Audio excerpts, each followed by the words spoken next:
Buen día, bienvenidas y bienvenidos. Un saludo muy especial a quienes han decidido unirse a este nuevo espacio de discusión y pensamiento impulsado desde la red Foucault en la web Latinoamérica. En esta oportunidad proponemos emplear los trabajos de Deleuze y Foucault para pensar y problematizar el presente. Es así que en este encuentro llamado Lecturas de la Contemporaneidad, Foucault y Deleuze en perspectiva, nos disponemos a pensar el mundo contemporáneo a partir del estudio de los trabajos de los dos pensadores franceses. Para tal fin, hemos propuesto 4 paneles a lo largo de estos 2 días, 3 y 4 de diciembre, en los que podremos escuchar los trabajos de los ponentes y conferencistas invitados desde distintos puntos de la geografía latinoamericana, a quienes, por supuesto, reiteramos nuestro profundo agradecimiento por aceptar nuestra invitación. No quiero agotarles con toda la información referida a la organización de estas 2 jornadas, la cual además iremos brindando al inicio de cada uno de los espacios. La información general y la programación completa del evento también la pueden ubicar en el Drive creado para quienes se inscribieron al seminario previamente y a través de la página de Facebook de la red, que como ustedes recuerdan es Foucault Latinoamérica. Allí en esta página de Facebook pueden encontrar toda la información y también los enlaces de la transmisión de YouTube y demás.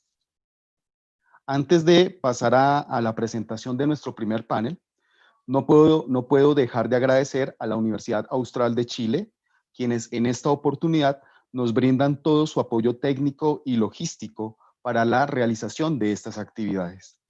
Igualmente, agradecer a las instituciones que se han vinculado directamente en la organización de estas jornadas.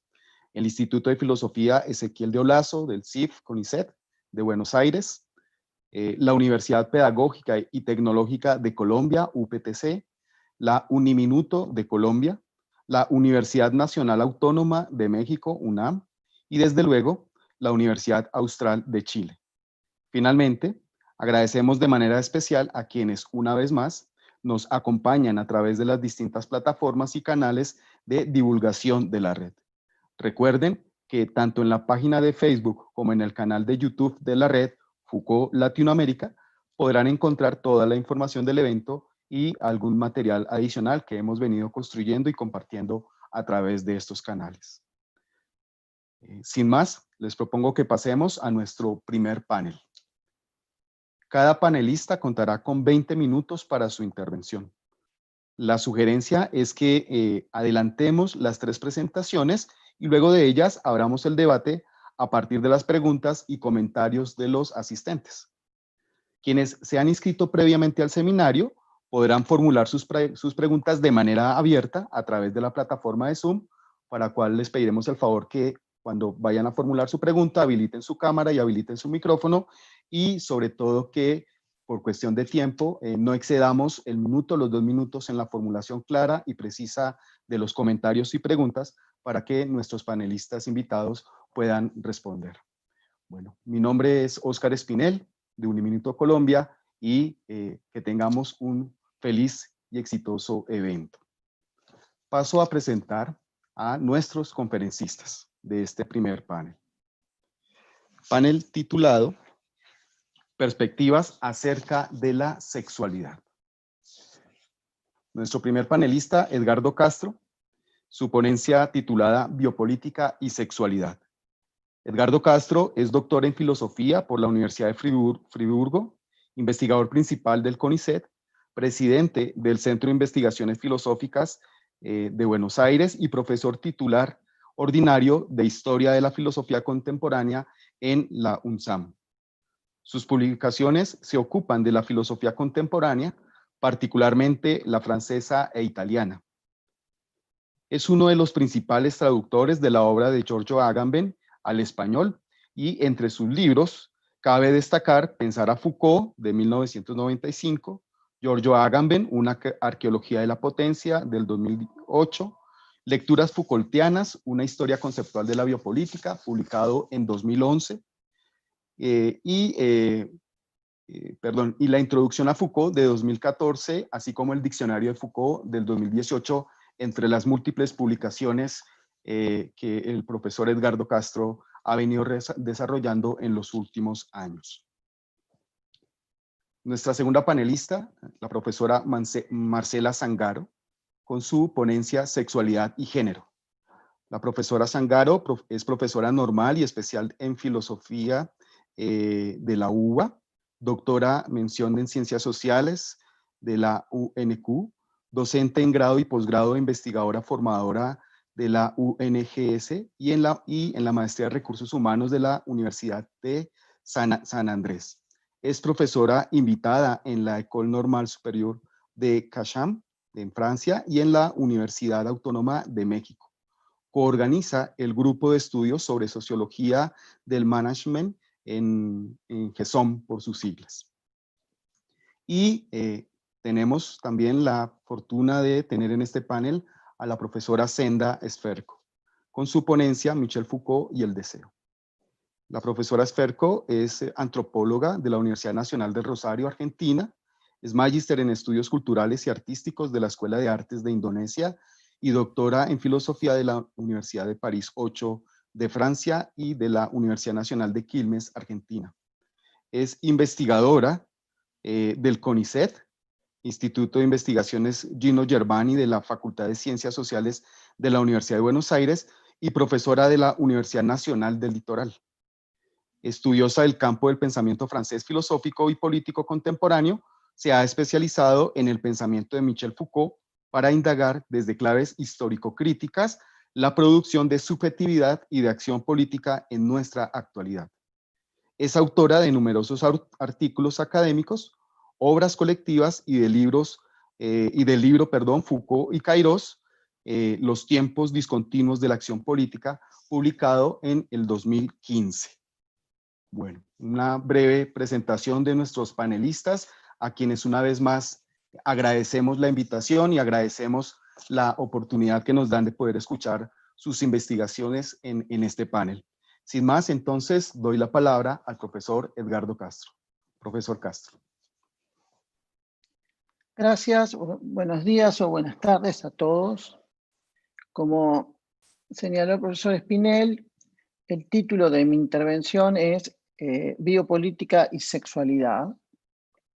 Una relación que, al menos espero que así aparezca al final de mi intervención, debería ser casi evidente y que sin embargo no lo es. Y este es el primer punto que uno debe explicar. ¿Por qué hablar finalmente de algo así como biopolítica y sexualidad? El problema que yo me planteo para abordar esta relación es el siguiente. Miren, hace más o menos unos 25 años, por tomar como referencia la publicación del texto de Agamben, Homo Sacer, que toma forma esto que se puede llamar una corriente biopolítica. Y en esa corriente hay una serie de conceptos que han de algún modo dominado el debate. Baste pensar algo así como zoe y bios, es decir, la relación casi dialéctica entre la vida natural y la vida política, ¿no? La noción de vida desnuda, que Agamben retoma de Benjamin, y que tanta fortuna ha tenido en esta corriente biopolítica, y también estos 25 años han desarrollado una concepción marcadamente negativa de la biopolítica. Ahora bien, sin duda esta impronta de la corriente biopolítica se debe en gran medida a la recepción italiana del pensamiento de Foucault. Ahora bien, si uno va a los textos de Foucault, y fundamentalmente al único libro de Foucault en el que este autor aborda la cuestión de la biopolítica, que es La voluntad de saber, no nos encontramos con ninguno de estos conceptos. Foucault no habla ni de zoe ni de bios, no habla de vida desnuda, no habla de estado de excepción, y tampoco desarrolla una concepción negativa de la biopolítica, sino una concepción que puede ser calificada de positiva, sin que esto tenga una valoración política o moral, sino positiva en el sentido de productiva, ¿no? ¿Qué es lo que encontramos en Voluntad de Saber en torno al concepto de biopolítica? Bueno, ahí donde uno encuentra en Agamben la noción de vida desnuda, de Homo sapiens, se encuentra más bien con el problema de la sexualidad o la cuestión de la sexualidad. Y como les decía, se encuentra además con una elaboración positiva, productiva de la biopolítica y además con una concepción de la biopolítica que, como veremos, en lugar de fundarse en algo así como los mecanismos jurídicos de la excepción, afirma al contrario que la aparición de una biopolítica nos lleva a una regresión de lo jurídico.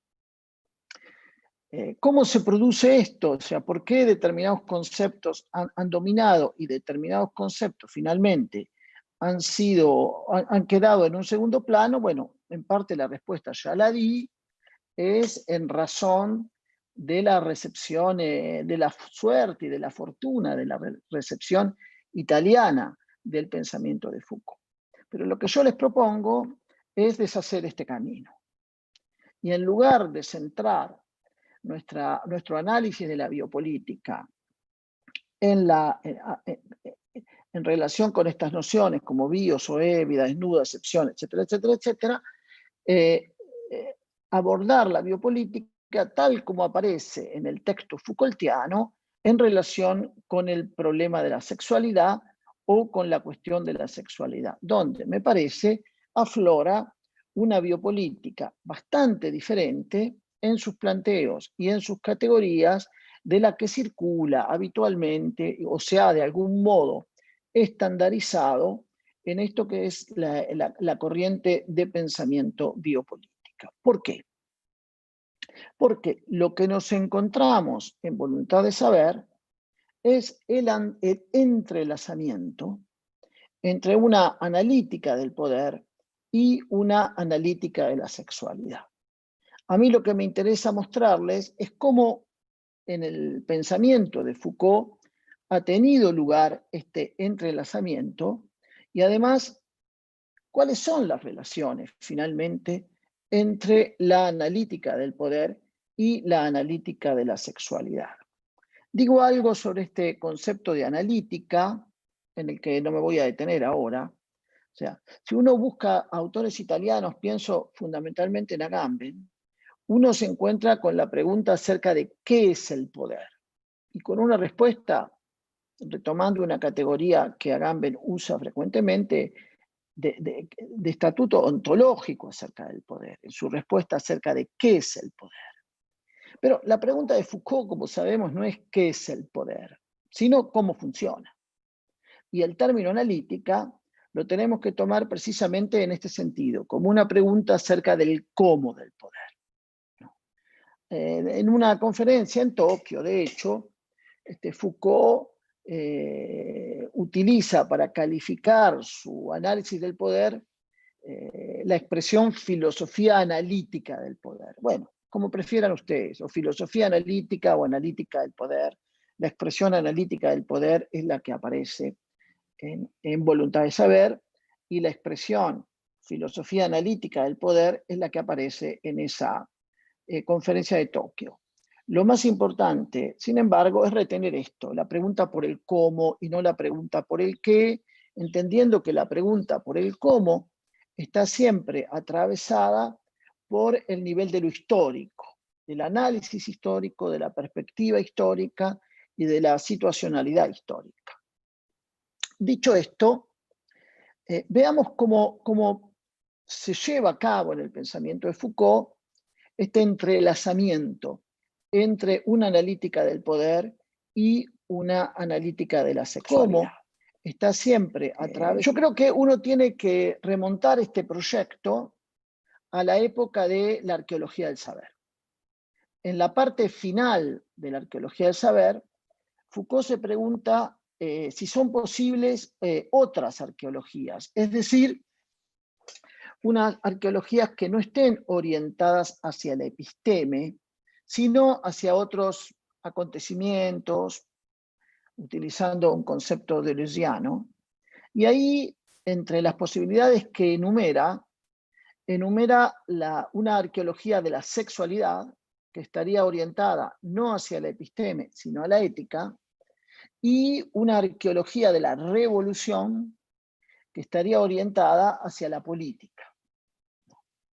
Esto, Arqueología del Saber, es de 1969. Estos dos proyectos, que en Arqueología del Saber todavía no están entrelazados, van a confluir en la obra de 1976, Voluntad de Saber, donde, tendremos que definirlo, la arqueología la analítica del poder y la analítica de la sexualidad son las dos caras de una misma moneda. Bueno, ¿cómo lleva adelante Foucault? Foucault tiene una fórmula para este entrelazamiento, una fórmula a la que hay que prestarle particularmente atención, y es la fórmula que encontramos en Voluntad de Saber, cuando dice que tenemos que pensar el poder sin el rey y el sexo sin la ley. Y esto, como digo, son las dos caras de una misma moneda.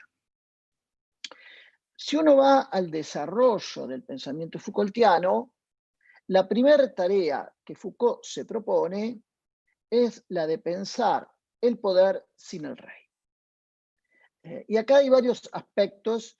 Es una tarea que Foucault comienza a hacer en su primer curso en el Colegio de Francia, es decir, en las lecciones sobre la voluntad de saber, con una problemática más que interesante, porque lo que Foucault quiere dejar de lado no es tanto lo jurídico por completo, sino el concepto de soberanía. De hecho, si uno va a los 3 primeros cursos de Foucault en el Colegio de Francia, es decir, lecciones sobre voluntad de saber, teorías e instituciones penales y sociedad punitiva, los 3 analizan fundamentalmente prácticas jurídicas, según la expresión Foucaultiana, y para ser más precisos, prácticas judiciales. En el primer curso, las prácticas judiciales de Grecia, en el segundo curso, las prácticas judiciales del final del medioevo y del comienzo del Estado moderno, y en el tercer curso, las prácticas judiciales de finales del siglo XVIII y del XIX.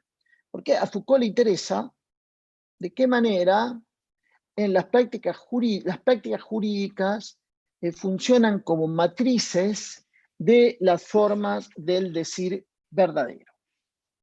Ahora bien, en estos 3 cursos, y esto va a seguir vigente en el libro de 1975, Vigilar y Castigar, en estos 3 cursos hay algo que para Foucault sirve, según su propia expresión, como analizador del poder. Y eso es la penalidad. El modo en que Foucault analiza el poder es a través de las prácticas penales, judiciales y penales. En todo caso, el concepto que a mí me interesa que ustedes retengan es que la penalidad en estos 3 cursos y en Vigilar y Castigar es el analizador del poder.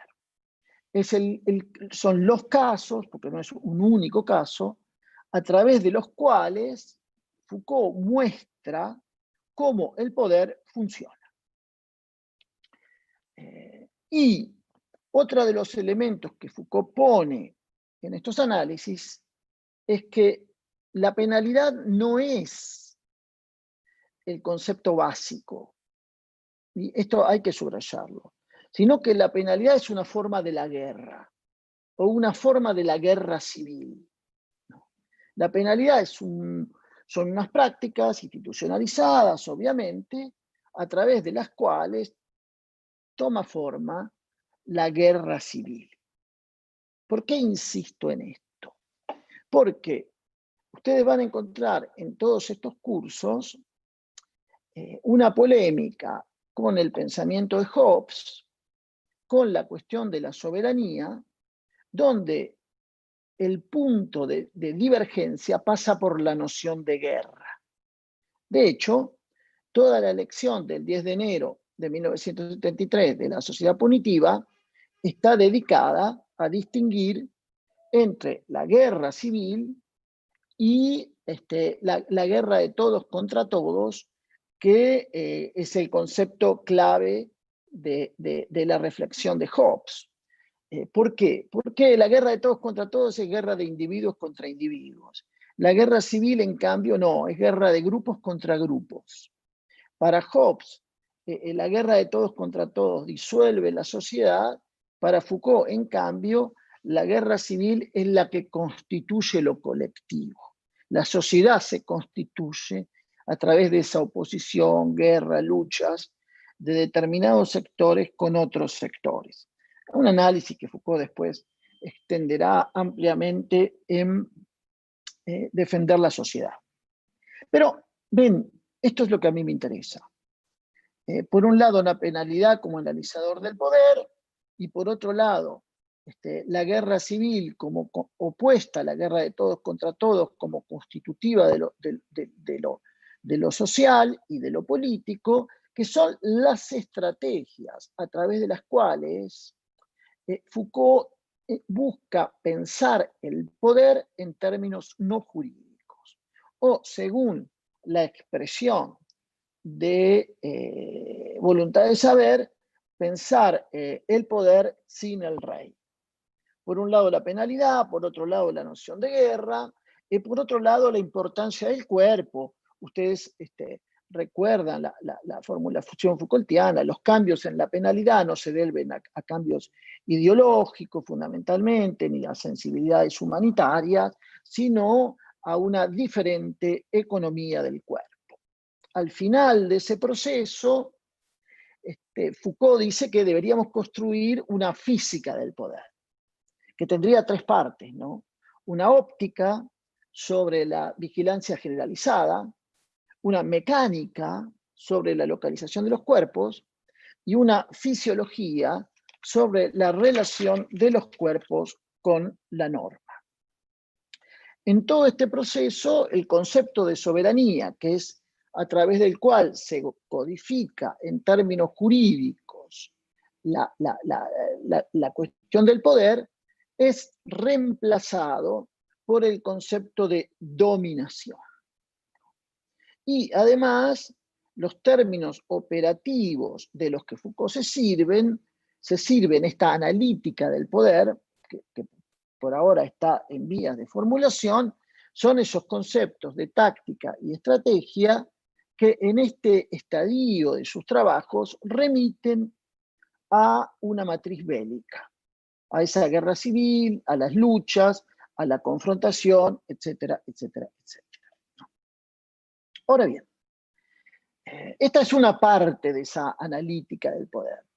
El otro trabajo que Foucault tiene que llevar a cabo es de pensar el sexo sin la ley. Y acá el punto crítico, el punto conceptual, ya no está en desplazar el concepto de soberanía, cosa que ya viene haciendo a través del concepto de dominación, de guerra civil, de penalidad, etcétera, etcétera, sino deshacerse o al menos relativizar el concepto de represión.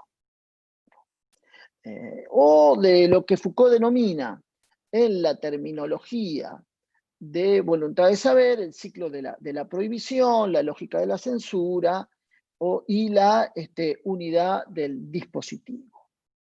Para eso, ya en voluntad de saber, Foucault se propone pensar el poder, y acá insisto y subrayo, a través de una grilla de desciframiento histórico.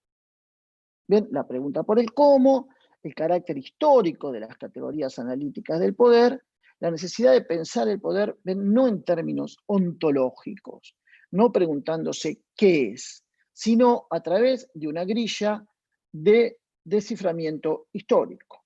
Y a su vez, pensar esta grilla en términos, entendiendo el poder como el nombre que se le da a una situación estratégica. Si ustedes quieren, pensando el poder, retomando un concepto del que Foucault a veces se sirve, en términos nominalistas, ¿no? ¿Cómo hace esto de hecho Foucault? Y bueno, lo hace en ese amplio apartado de voluntad de saber denominado la hipótesis represiva, ¿no? Que tiene dos momentos. Uno titulado La incitación a los discursos, mayormente orientado en los siglos XVII y XVIII, y otro denominado La implantación perversa, que se ocupa mayormente de finales del siglo XVIII y comienzos del siglo XIX.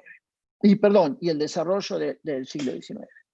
En la implantación de los discursos, en la incitación de los discursos, Foucault quiere mostrar esto, que nunca se ha hablado tanto, tan bien y tan detalladamente del sexo como en la modernidad. Que de ese punto de vista la hipótesis represiva no tiene sustento histórico, ¿no? O sea, se ha incitado, producido. Hemos asistido, según la expresión de Foucault, a una especie de erectismo discursivo, ¿no?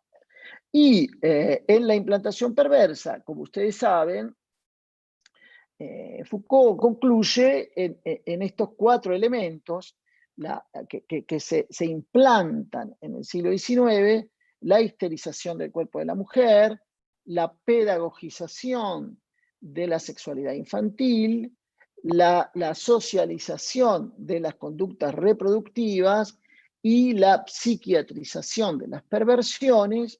Esos 3 elementos que se implantan y que definen, como ustedes saben, el dispositivo de sexualidad. Por un lado, entonces, pensar el poder sin el rey; por otro lado, pensar el sexo sin la ley. Ahora, la pregunta que nos tenemos que hacer nosotros a esta altura, para entender cuál es el nexo, finalmente, entre biopolítica y sexualidad, es ¿qué es este dispositivo de sexualidad?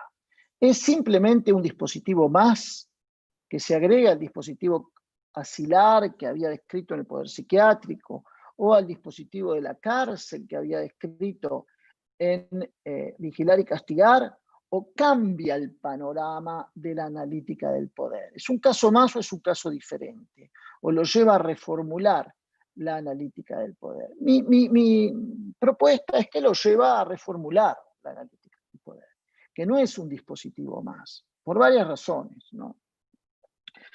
Fundamentalmente por 3 razones. Esto ya lo había visto con bastante agudeza Deleuze, aunque no en la misma dirección que lo estamos diciendo acá, en el texto Deseo y Placer, que es una crítica a las diferencias que hay entre Vigilar y Castigar y Voluntad de Saber, digamos.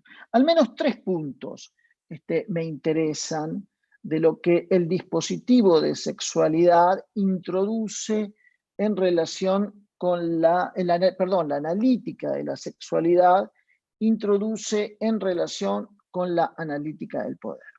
En primer lugar, se da una profundización de la oposición de Foucault a lo que denomina la codificación jurídica del poder.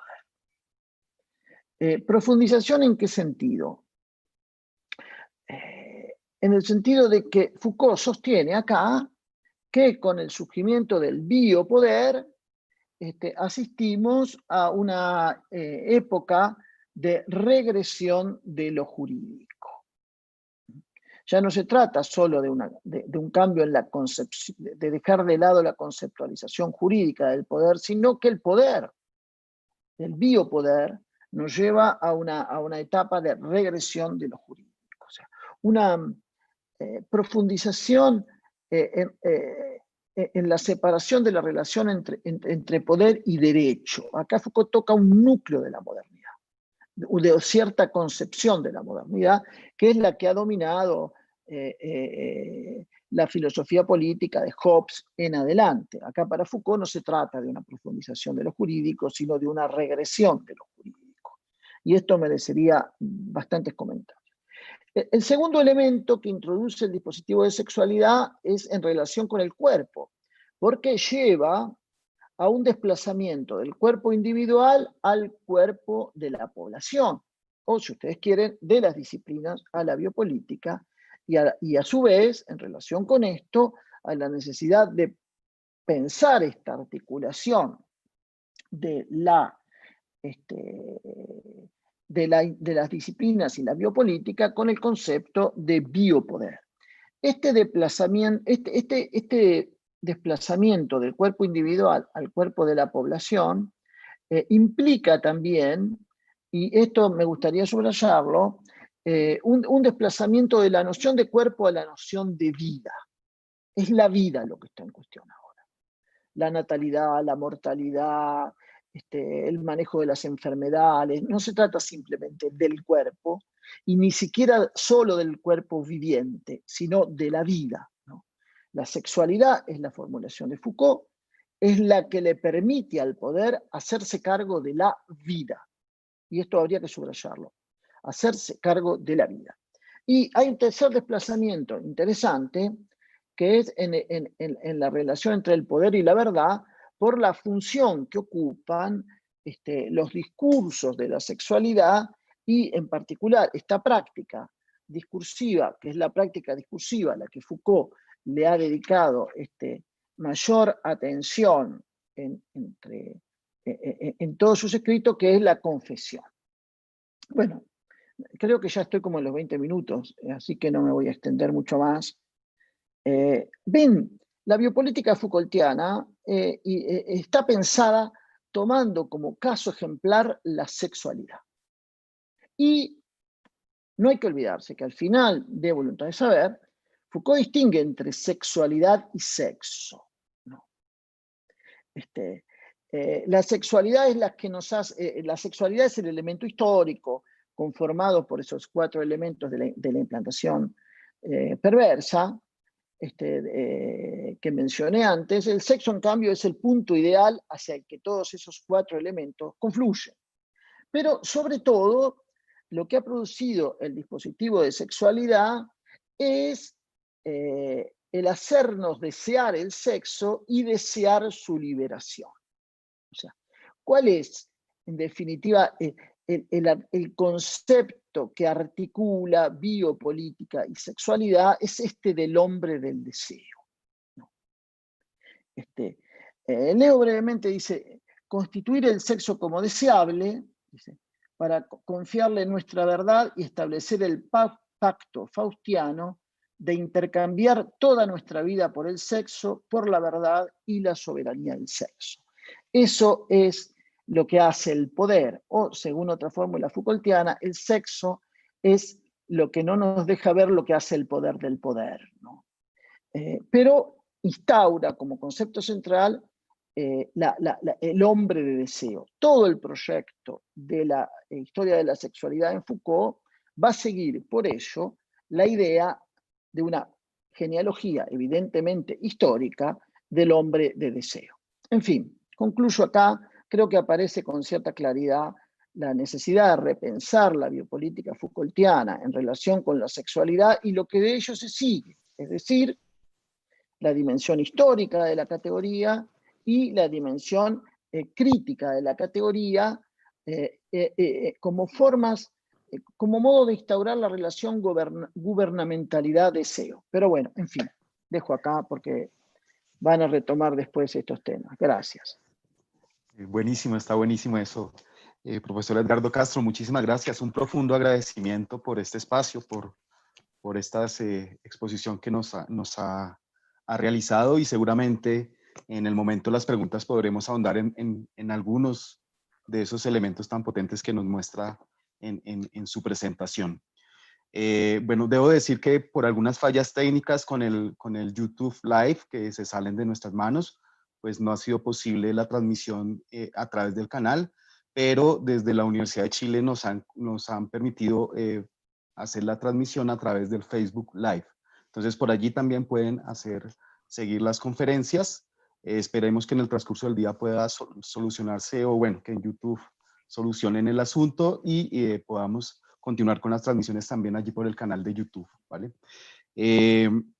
Ahora vamos a escuchar, a darle el paso a la profesora Marcela Zangaro.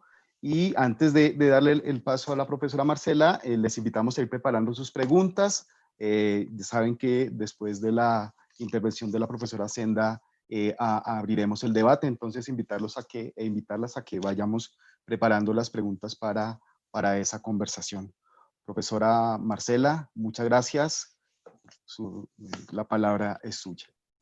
Gracias, Oscar. Buenos días o buenas tardes para todas y a todos. Nuevamente, gracias, Oscar, por la presentación.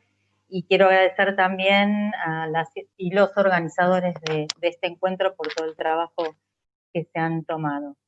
Yo quiero hoy presentar brevemente algunas reflexiones que me surgieron a partir de la lectura de los cursos Foucaultianos de 1964 y 1969, que recientemente han aparecido en español, los que ya, digamos, circulan, como los cursos de Clermont-Ferrand y de Van Sans, la sexualidad y discurso de la sexualidad, respectivamente.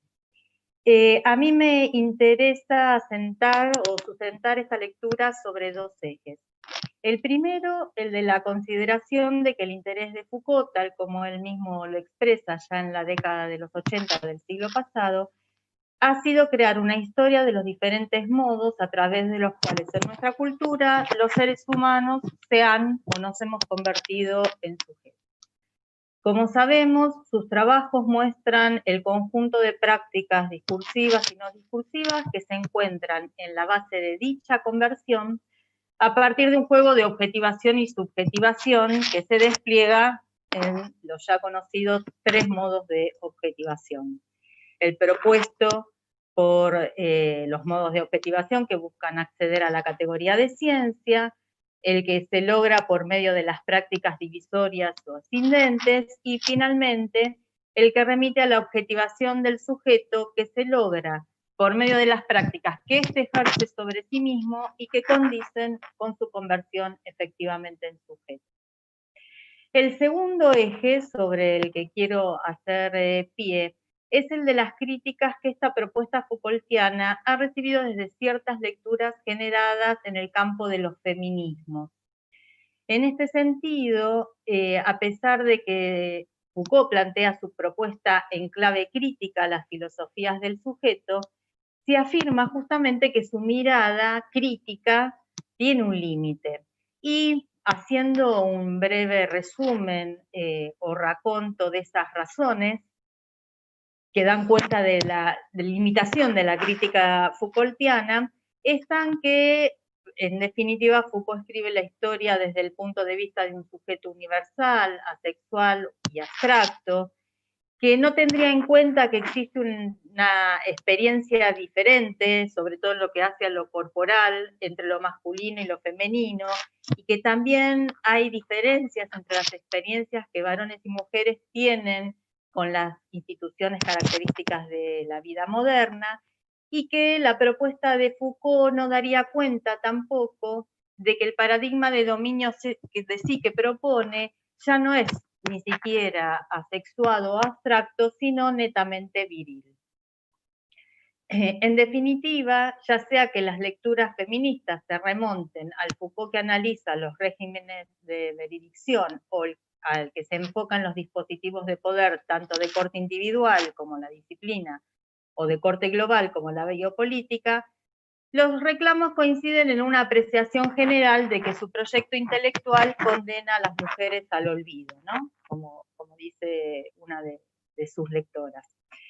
Me interesa rescatar los cursos Foucaultianos que mencioné al comienzo para revisar el alcance de estas críticas.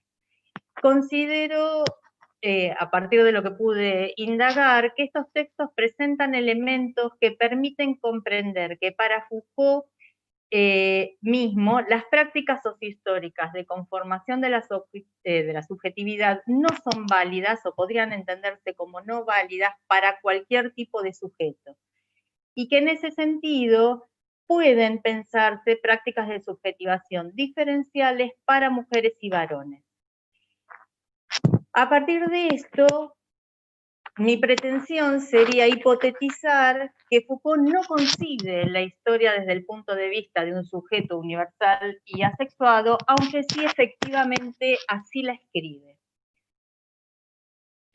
Por cuestiones de tiempo, mencionaré solamente los puntos principales que encuentro en estos textos que mencioné al comienzo, que son breves y a partir de los cuales creo que se puede sostener esta hipótesis.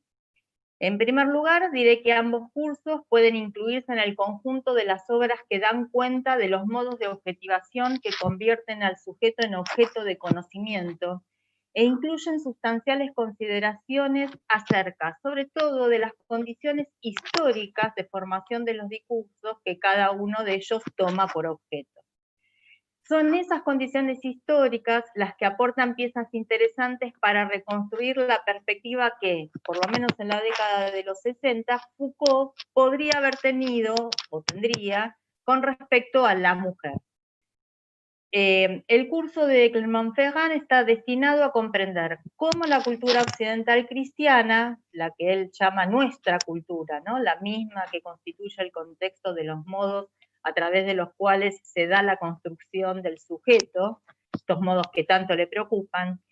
Decía, su interés era cómo esta cultura occidental cristiana tematiza la sexualidad en el discurso científico. Y remarco este punto, ¿no?, que es en el discurso científico que se elabora acerca de ella. En el punto de partida, Foucault plantea la sexualidad como un hecho anátomo-fisiológico que comporta ciertas prácticas y ritos y que está atravesada por, sería una cita, mecanismos y significaciones construidos culturalmente que exceden las conductas directamente ligadas con las prácticas sexuales. El filósofo afirma que la cultura occidental resulta de la combinación de otras dos formas culturales, como son el patriarcado y la monogamia. En este curso, Foucault no aporta ninguna definición específica de esos conceptos. Sin embargo, por el desarrollo que tiene el texto, podemos suponer que su propuesta se basa en dos definiciones, digamos, corrientes o básicas. Por un lado, el de un sistema de dominación sexual que establece la posición dominante de los varones por sobre las mujeres, esto con respecto, por supuesto, al patriarcado, y por el otro, el de un régimen familiar que no admite la pluralidad de cónyuges. Y podemos suponer, a partir de la lectura de su texto también, que Foucault asume a estas dos formaciones culturales como previas a la de nuestra cultura. En este cruce entre patriarcado y monogamia se establecen varias cuestiones. Las tres principales serían la definición de una célula familiar heterosexual, cuyo fin primordial es la procreación. Por otro lado, un régimen de prohibición del incesto, que pone un límite a los intercambios entre los sexos. Y, en tercer lugar, algo que es bastante interesante de analizar, que tiene que ver con una serie de desequilibrios controlados, tal como Foucault los denomina. Tanto la definición de la célula social como el régimen de prohibición ponen a los sujetos centrales de ese núcleo básico, mujer y varón, en una posición de paridad en la función sexual y en el límite del ejercicio de esa función. Sin embargo, en esta homogeneidad se registran desequilibrios en las funciones y en las posibilidades que tienen los miembros de esa célula por fuera de la función sexual. Esos desequilibrios establecen el dominio de los hombres por sobre las mujeres a partir de los mecanismos que regulan, por ejemplo, el acceso a los bienes y a ciertas prácticas sociales y culturales. Estos desequilibrios tienen dos características fundamentales. Por un lado, afirma Foucault, están controlados o regulados por disposiciones jurídicas, económicas y religiosas, que, incluso podríamos decir, al sancionarlos, los justifican. Por el otro, están compensados por una serie de mecanismos ya de corte ideológico que varían según el momento histórico y que buscan contrarrestar o equilibrar la disparidad de posiciones entre varones y mujeres. En el curso de Van Sant, por su parte, gira en torno a determinar cómo la sexualidad se convierte en un referencial posible de distintos discursos. En él, el análisis también comienza a partir de poner el foco en prácticas no discursivas, las que hacen a la acumulación primaria que comienza a registrarse en Occidente entre el siglo XV y el XVI, es decir, las que se encuentran en el origen del capitalismo.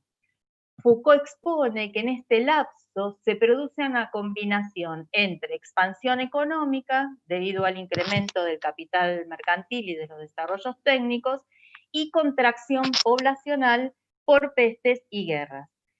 Esta situación cambia hacia el siglo XVIII cuando empieza a registrarse una expansión lenta en el plano económico y una cierta estabilidad en el demográfico. El filósofo identifica a la burguesía como la clase que, en este contexto, tanto a nivel teórico como práctico, empieza a formular la demanda de una población que deberá ser regulada a los fines de sostener los niveles de producción y de consumo y de asegurar la vida privada. Perdón, interrumpo un segundo porque me están avisando que se escucha un ruido de fondo. Constanza, ¿me confirmás eso, por favor? Yo no lo estoy escuchando, pero ya lo pasé a la gente de informática para que se ocupe. Ok, bueno, gracias. Perdón. Gracias, perdón, Marce. No, no hay problema. Entonces, decía, la burguesía se convierte en el poder político que procura disolver las trabas demográficas y técnicas que dificultan su desarrollo económico a partir de tres movimientos. El establecimiento de instituciones sociales, como por ejemplo la asistencia, y jurídicas, como el matrimonio, la difusión de una ideología que establece que la única sexualidad normal es la procreadora, y el planteo de la sexualidad como un dominio de conocimiento posible. Foucault enfatiza que el discurso científico sobre la sexualidad no está exento ni desligado de un discurso ideológico. En tanto la ideología burguesa influye en los campos de saber, se van a desplegar conceptos y objetos de conocimiento ligados a sus necesidades. Entonces, se reivindica la familia en contra del celibato.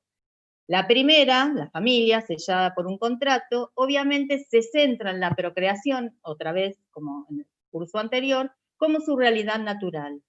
El segundo es rechazado en tanto no permite el desarrollo demográfico requerido para la formación de ese ejército industrial de reserva necesario. Pero, remarca Foucault, la ideología es una práctica social, entre otras, vinculada con el proceso económico y que se despliega también a tres niveles: el de una codificación ideológica primaria, el de un efecto ideológico especificado y el de un funcionamiento ideológico secundario. En este curso, Foucault explica que la codificación o uno puede tratar de interpretar a partir de su escritura muy esquemática, que la codificación ideológica primaria apunta a lograr que los mecanismos y las exigencias económicas burguesas funcionen como un sistema coherente formado por un conjunto de reglas que aseguran la condición de posibilidad de que esta clase organice un campo epistemológico, moral, jurídico y económico a partir de su posición en la estructura económica. El efecto ideológico remite a las teorías científicas y no científicas producidas por esa codificación primaria, y el funcionamiento ideológico secundario se vincula con las maneras en las que ese efecto ideológico circula y es operativo en instituciones, sistemas jurídicos y científicos que permiten o bien justificar o bien estimular el desarrollo de un conocimiento determinado. Este sistema coherente burgués establecerá cierta economía sobre el matrimonio, digámoslo en estos términos, que se condice con o viene a responder entonces a las necesidades de regular los ciclos de la población. En este curso, Foucault adjudica al matrimonio burgués muchas de las características y efectos que le asignó en el curso del 64.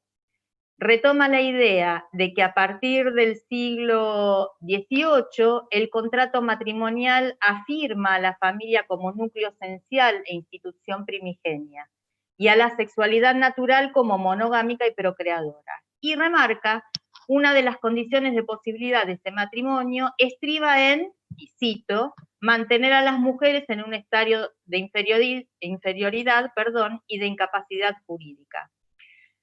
Fin de cita. El matrimonio así se enmarca dentro de los procesos económicos de la formación social burguesa, que incluso liga la circulación de bienes con la circulación de las mujeres. Foucault no deja de notar, y vuelvo a citar: las reglas del matrimonio son simples, las prestaciones gravosas. Fin de cita. Hasta aquí he tratado de presentar de manera muy reducida cómo en ambos cursos Foucault presenta la sexualidad como resultado de una apropiación y una significación particular de nuestra condición biológica de sujetos sexuados por parte de nuestra cultura. Es esta la que produce, a partir de esa apropiación y significación, un ordenamiento desigual de los sujetos femenino y masculino, que es desequilibrado, pero tiene que parecer equivalente o parecer compensado. El concepto de compensación nos parece un aporte sumamente interesante de estos textos, justamente.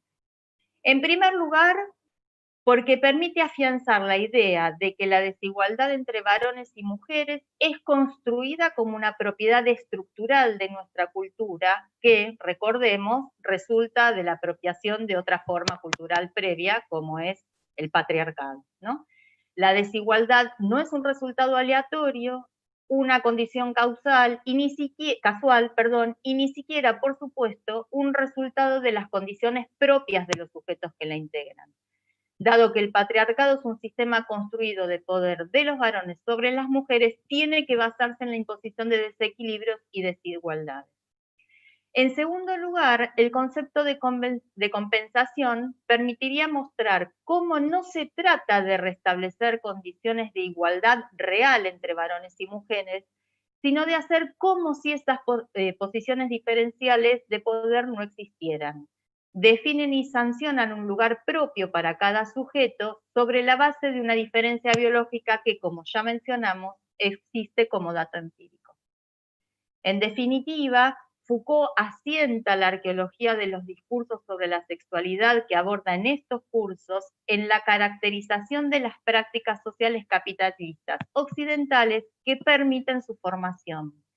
Imbrica sus condiciones de posibilidad en las necesidades sociales de la burguesía. El hecho de que se establezca en nuestra cultura burguesa que la sexualidad esté normada por la procreación, que ésta sea su finalidad y que se la comprenda en términos de destino biológico, sirve de refuerzo fundamental para justificar un posicionamiento social diferencial y de subordinación de las mujeres a los varones. Posicionamiento que estableció no solo una limitación en el ejercicio de las prácticas sexuales, sino también y fundamentalmente, desde mi punto de vista, un uso social particular del cuerpo femenino. Creo que en estos cursos que estoy leyendo, Foucault ofrece indicios para la comprensión de este hecho, aunque por supuesto no profundiza en su análisis.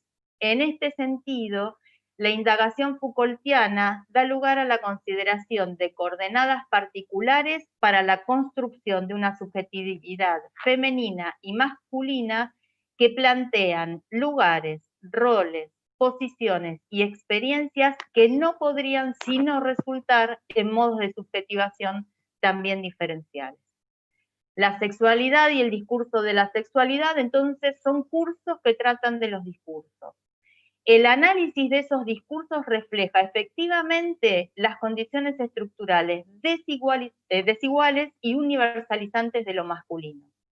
Por ello creo, como dije al principio y para ir cerrando, que estos cursos permiten hipotetizar que Foucault no concibe la historia desde el punto de vista de un sujeto universal, sino que así la escribe.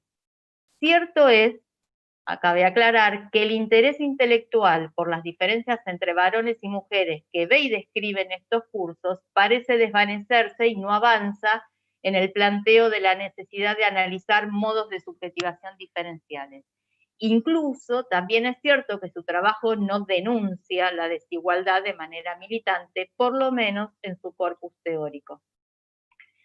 Si uno de los puntos centrales de las críticas feministas, que de manera recurrente sí se ocupan de denunciar lo que Foucault no ve o de lo que no quiere hablar, es la falta de interés en la posición subordinada de la mujer, posiblemente el conflicto entre los feminismos y Foucault debiera encuadrarse, creo yo, más dentro del campo político que del teórico. En efecto, Foucault ha sido acusado en varias oportunidades de no haber dado apoyo a algunas de las luchas del feminismo o de no haber aceptado frecuentes invitaciones de las feministas de su época a discutir. Siendo así, sería interesante preguntarse, creo, por qué la insistencia desde ciertas lecturas en que Foucault debiera haber tenido interés no solo en discutir con los feminismos, sino incluso en adoptar sus interrogantes. Así y todo, me parece importante, ya para concluir, remarcar que mi propia lectura de estos nuevos cursos no tiene la intención final de analizar si sus contenidos permitirían salvar a Foucault de las críticas teóricas que se le han marcado desde las teorías feministas. Más bien me interesa resaltar el hecho de que muchas investigaciones desde los feminismos se han realizado y se han hecho importantes indagaciones aplicando las categorías Foucaultianas. Y quizás entonces tendríamos que resignarnos, incluso quienes adscribimos a cierta corriente feminista, a resignarse a producir no estrictamente con Foucault, sino a partir de él. Muchas gracias, Oscar. Muchas gracias a usted, profesora Zangaro, por estas interesantes líneas de análisis que seguramente, como hemos insistido, tendremos oportunidad de conversar y ampliar un poco más ahora en la conversación después de la intervención de la profesora Esferco. Solamente recordarle entonces a quienes nos acompañan de ir preparando sus preguntas, recordarles que las intervenciones en lo posible sean muy puntuales para poder, digamos, tener una mayor participación, y a quienes nos acompañan por el Facebook Live también pueden ir haciendo sus preguntas por el chat, y Carolina, quien nos acompaña con el apoyo técnico desde la Universidad Austral de Chile, nos ayudará a recoger esas preguntas y nos las hará llegar para, a su vez, nosotros formulárselas a nuestros conferencistas. Entonces, escucharemos ahora a la profesora Esferco con su conferencia y, bueno, gracias, profesora Esferco. Gracias a ti, Oscar. Muchas gracias y gracias a todos los que están conectados en esta oportunidad maravillosa, porque la verdad que somos nada, una sinergia de un montón, de unos cuantos países en la región tratando de reunirnos alrededor de los interrogantes que nos dejan estos pensadores contemporáneos. Yo voy a tomar el guante que me dejó muy gentilmente Edgardo sobre el final de su brillante exposición, justamente para dar cuenta de una torsión, ¿no?, que aparece dentro de la obra Foucaultiana, si es que hay algo que puede llamarse así, y que justamente también llega a nosotros recién ahora, de acuerdo también al calendario discontinuo de sus publicaciones y también de esto, ¿no?, que es su obra consumada en forma de libros y también los cursos, etcétera, de manera tal de que ahora sí podemos reconstruir cuál fue justamente la torsión que dio lugar a que en 1984, en el tomo 2 de Historia de la Sexualidad, del uso de los placeres, Foucault anuncie que va a priorizar, va a dejar por el momento el plan de la historia de la sexualidad que había organizado alrededor de esto que Edgardo planteó como una analítica de la sexualidad y que justamente se estructuraba alrededor de la ciencia sexualis, cuyo dispositivo justamente para Foucault estaba organizado alrededor de estos 4 dominios de saber, que eran el de la histeria femenina, de la masturbación infantil, la pareja malthusiana y la perversión adulta, de manera tal de justamente enfatizar en la importancia del saber del sexo como justamente arcano, dispositivo, modo de funcionamiento del poder moderno, ¿no? Lo que Foucault indaga justamente y nos deja entrever en el curso de 1970, en el libro, perdón, en el primer tomo, La voluntad de saber, de 1976 sobre la historia de la sexualidad, es justamente que aquí hay una operación, lo cito, que dice: creando este elemento imaginario, que es el sexo, el dispositivo de sexualidad suscitó uno de los principios internos de funcionamiento más esenciales: el deseo del sexo, deseo de tenerlo, deseo de acceder a él, de descubrirlo, de liberarlo, de articularlo como discurso y de formularlo como verdad. Es, final de cita, esto está en el tomo 1 de Historia de la Sexualidad, La Voluntad de Saber, publicado en el... Tengo muchos cables alrededor y puedo hacer lío, así que me avisan cualquier cosa si se deja de escuchar. Y se te silenció un momento, pero ya volviste. Ahí volví. Lo cierto es que entre 1976 y 1984 pasan un montón de años en los cuales en el medio están los desarrollos biopolíticos que pudimos conocer a través de los cursos que desarrolla Edgardo, que ya desarrolló Edgardo Castro en su exposición, y muchas veces quedó como una especie de zona ciega de qué es lo que le pasa a Foucault, que luego aparece con Grecia, sobre el filo de los años 80, cómo es que encuentra realmente una deriva resistente en esa Grecia que por lo tanto, e incluso a través del estudio de experiencias y de prácticas con morales bastante restringidas, y aparece un montón de interrogantes que de repente, justamente por la vía de esta pregunta, ¿no?, acerca de qué es lo que nos pasa respecto de esta necesidad de saber del deseo del sexo y cómo es que esto se ha constituido como nuestra verdad, ¿no? Para Foucault hay una puerta allí muy interesante para justamente revelar la relación entre verdad, subjetividad y producir desde allí la posibilidad de un labrado ético, ¿no?, que se quiera distinto al de la captación gubernamental que hace de los biopoderes una regresión jurídica, tal como la presentó Castro en su exposición, aparece como una vía justamente interesante de indagación y de indagación histórica, justamente no de mantenerse dentro de lo que para él va a ser el limbo del discurso filosófico jurídico de la modernidad, tal como lo presenta en La Voluntad de Saber, que es esto de seguir pensando que el poder funciona desde una lógica soberanista, cuando en realidad utiliza la sexualidad justamente como una bisagra de acción, tanto estadística a nivel de poblaciones como anatomopolítica a nivel del cuerpo. En 1980 y 81 Foucault dicta un curso en el Collège de France que se tradujo como Subjetividad y Verdad, y en este curso, en la clase del 7 de enero de 1981, es cuando aparece por primera vez, antes del libro de La Voluntad de Saber, de El uso de los placeres, el volumen 2 de Historia de la Sexualidad que vengo de citar del 84, Foucault ya en el 81 había dicho, y lo cito: ¿qué experiencia podemos hacer de nosotros mismos?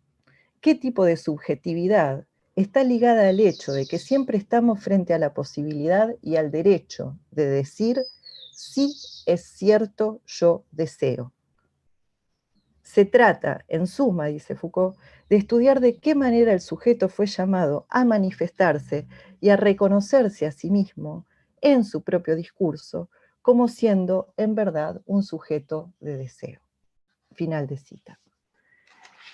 Esto del sujeto de deseo no es anodino en Foucault y justamente termina de consumar la relación que trazó muy bien Edgardo entre justamente una analítica de la sexualidad y una analítica del poder. Foucault se da cuenta que aún incluso habiendo aislado y habiendo dicho en el volumen 1, en el 76, La Voluntad de Saber, que el sujeto moderno es un sujeto sujetado a la sexualidad, es un sujeto de sexualidad y sujetado a la sexualidad, lo dice en el 76 y ya lo había dicho en el 64 en el curso de Clermont-Ferrand que desarrolló recién Marcela. El deseo justamente aparece como una clave secreta de esta voluntad de saber, que lejos justamente de mantenerlo callado, no hace otra cosa sino que hablar constantemente de él. Foucault, ¿qué es entonces lo que detecta? Es que el deseo queda como una especie de pieza aislada dentro de su análisis, que justamente alienta estas interpretaciones de pensar que allí hay un fondo ontológico que justamente le puede brindar, así como el cuerpo es, la sexualidad es el cuerpo del deseo, cierto estatuto de verdad a esta subjetividad del sujeto que justamente aparece entonces completamente deshistorizada. Para Foucault, entonces, además, este diagnóstico no es solo un diagnóstico respecto de cuál es dentro de la economía de la analítica del poder, sino dentro de los efectos que eso tiene en concreto mismo en los pensadores de su tiempo, cuando el deseo justamente está siendo utilizado como una pieza donde se cifran emancipaciones, liberaciones sexuales, revoluciones sexuales, utopías transgresivas, en el caso de Marcuse, por ejemplo, representante de la escuela de Frankfurt, y determinados marxismos, donde justamente allí ven la posibilidad de desdoblar, ¿no? Un mandato represivo que vendría de parte de la ley. Foucault, y ya lo expuso Edgardo, digamos, o sea, está tratando justamente de encontrar una grilla de inteligibilidad que no sea soberanista a la hora de poder mirar cuál es el funcionamiento efectivo, positivo en el sentido de productor de efectos de poder, que hacen a la modernidad, que justamente tiene a la vida como centro y a la sexualidad como material bisagra de un corrimiento estadístico que puede llevar, digamos, cuyo límite puede estar corriendo constantemente. ¿Qué aparece entonces frente a Foucault? Un deseo que está siendo incitado por toda clase de dispositivos jurídicos, normativos, disciplinarios, securitarios, biopolíticos, que parece regir sobre toda clase de experiencias del mismo modo, es decir, jurídico, ¿no? Y que por lo tanto para Foucault van a ser la prueba de evidencia, si ustedes quieren, esa pregunta en tiempo presente que a él justamente lo obliga a efectuar una transversalidad histórica atenta justamente no a terminar de consumar una discursividad alrededor de lo verdadero, sino a tomar este gesto nietzscheano, ¿no? de hacer tajos y de ponerla en sospecha. En Subjetividad y Verdad, de hecho, Foucault constata la importancia de esta figura como una especie de arqué de Occidente, arqué en el sentido de que nunca es un origen, ¿no? Sino el comandamiento de determinada interpretación, y dice, lo cito, en Subjetividad y Verdad, el mismo curso que cité hace un rato, pero ya sobre el final, dice que el deseo es una suerte de trascendental histórico, ¿no? Una categoría que si quieren luego en las preguntas vemos, porque Foucault habla 2 o 3 veces de trascendentales históricos, para hablar justamente de estas palabras, de estas nociones, que parecieran como vacías, lo pongo absolutamente entre comillas, en el sentido de que son rellenadas de contenido según el momento histórico, y que para él justamente lo que es necesario es revisitar esta historia, atendiendo justamente a los focos específicos en los cuales se problematiza, y esto en Foucault siempre tiene que ver no con un saber ni con un discurso estricto sensu, sino con una experiencia. Entonces, para Foucault, la manera justamente hay 2 objetivos aquí. Uno, el de interpelar críticamente cuáles fueron entonces las codificaciones jurídicas, normativas, y cuál la historización justamente de los focos de experiencia que hacen a los distintos juegos de verdad que va a jugar el deseo, y en este sentido vamos a ver cómo si la consumación del sujeto moderno es pensarse como un sujeto de deseo vinculado a la sexualidad, para Foucault va a ser necesario, y aquí va a seguir el consejo del historiador Paul Bain, con el cual él va discutiendo constantemente todos estos registros literarios, o sea, hermenéuticos, de indagación histórica, filosófica, y de los textos prescriptivos con los que se va encontrando, justamente los focos de experiencia extra sexuales, digamos, o previos a la consumación sexual del sujeto moderno, van a ser el de la carne, el de la cultura de sí y el de los placeres, identificando con ello un momento que pueda ser el del cristianismo, la experiencia de la carne, el de la cultura de sí, en la cultura helenista, romana, los epicuros y los estoicos, mayormente va a estudiar Foucault en los primeros siglos de nuestra era, y la antigua Grecia en la experiencia de los placeres. ¿Cuál es el otro objetivo que está aquí sonando en bajo fondo?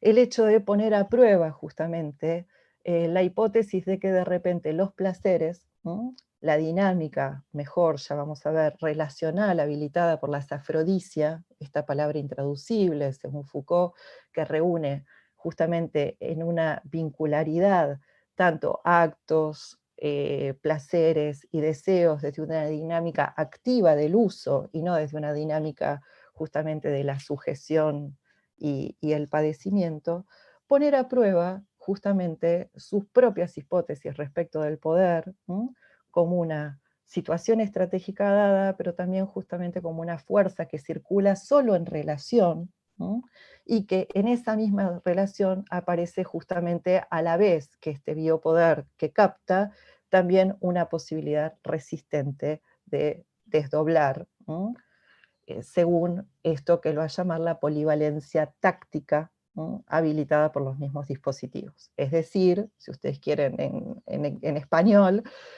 los dispositivos no terminan de controlar ni de captar nunca completamente todo aquello por donde circulan. Entonces habría siempre una posibilidad de desdoblamiento, cuya hipótesis en esta genealogía tendría el foco de los placeres como experiencia. Entonces, el primer zócalo que aparece justamente en la modernidad es esta necesidad de vincular tanto el sexo como el deseo, digamos, si el deseo es su secreto, su fondo oculto, a una experiencia de saber y de saber puesto en discurso. Y allí Foucault, si bien no lo registra en tanto tal en su estricto sensu, en la genealogía del sujeto de deseo occidental que él plantea según el tomo 1, 2, 3 y 4 de su Historia de la Sexualidad, sí los textos de los años 60, cuando él justamente indaga por otra vía, por la vía de la literatura, el poder transgresivo y por lo tanto vinculado al poder jurídico, ¿no?, a este lugar en donde si es necesario ir corriendo el límite de la ley para poder producir la transgresión, la capacidad de movimiento, ¿m?, y de inventiva, de elaboración justamente de otra subjetividad posible respecto de ese poder, viene absolutamente limitada por el contorno, digamos, de la cara externa del poder jurídico. Para Foucault allí va a haber una posibilidad importante justamente de reconocer cómo es que el discurso, ¿no?, y dentro del discurso, Sade, como la figura del Marqués de Sade, como el gran sargento del sexo, va a decir él en Vigilar y Castigar, no me voy a extender con esto porque un colega luego lo va a presentar, Luis Diego Fernández, un trabajo al respecto. Pero Sade es quien justamente abre al lenguaje, a toda la representación que pueda ser posible, de manera tal justamente de hacer tan transparente como sea posible este secreto. Esta operación, para Foucault ya la va a haber denunciado justamente en Prefacio a la transgresión, cuando él justamente va a decir que la sexualidad es la que viene a ocupar, ¿no?, en la experiencia moderna, el vacío dejado por la muerte de Dios, y que justamente Sade, ocupando todo el espacio del lenguaje, con sus descripciones libertinas, va a llevar justamente, va a ser uno de los polos de este arco que trata de volver al deseo, justamente un asunto de representación y por lo tanto de verbalización posible. El otro va a ser Freud, justamente, y toda su legalización, ¿no?, del deseo a partir de el saber psicoanalítico.